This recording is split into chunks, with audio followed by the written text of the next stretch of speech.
Nasubay ug nailana sa kapulisan ang laing getaway vehicle nga gigamit sa mga persons of interest nga lakip sa pagpanuli sa duha ka jewelry store sa barangay Ermita ning Dakbayan sa Sugbo niaging Huwebes, Agosto 8. Kinikuha sa CCTV footage sa maong barangay human nga mahitabo ang maong krimen. Ang sakyanan usa ka gray Mitsubishi Adventure ug dunay plate number nga 5200. Saysay ni Police Lieutenant Colonel Maria Teresa Makatangay, Deputy City Director for Operations sa Cebu City Police Office, nga mibiyahe pa sa Pardo ug Talisay ang maong sakyanan usa kini uwahing nakita sa Barangay Luok, Mandaue City niadtong Agosto 10. We're appealing to the public to look also into itong mga talyer ba, ang garage.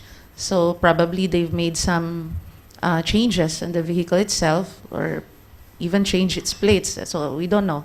Nagkanayon si Makatangay nga kasamtangang ana-ana sa 70 ngadto sa 80% ang kalambuan sa investigasyon. Gani gidoble nasab ni Cebu City Acting Mayor 𝗱𝗏𝗄𝗏 gikan sa 100,000 pesos ngadto sa 200,000 pesos ang monetary reward sa makatudlo sa mga persons of interest sa maong jewelry heist.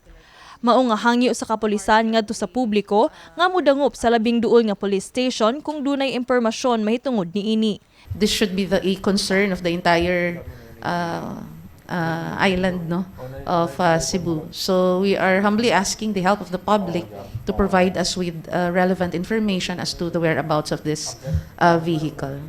Sa laing bahin, gianunsyo sa University of Cebu Banilad Campus nga cleared ang ilang tunghaan sa hulga sa bomba. Kini human mikatap online kaganihang buntag ang usa ka bomb threat post nga mitarget sa maong universidad hinungdan sa kanselasyon sa tanan nilang klase. Matud pa sa pasiunang investigasyon sa kapulisan nga posibleng dummy account ang nagmugna sa maong mga hulga. Posibleng kasong alarms and scandal ang ipasaka sa kapulisan kung masuta na kung kinsa ang nagpalayo sa maong bomb scare. Pwede na siya filean og alarms and scandal and let's see what else which we can file against the person, because right now we're still identifying.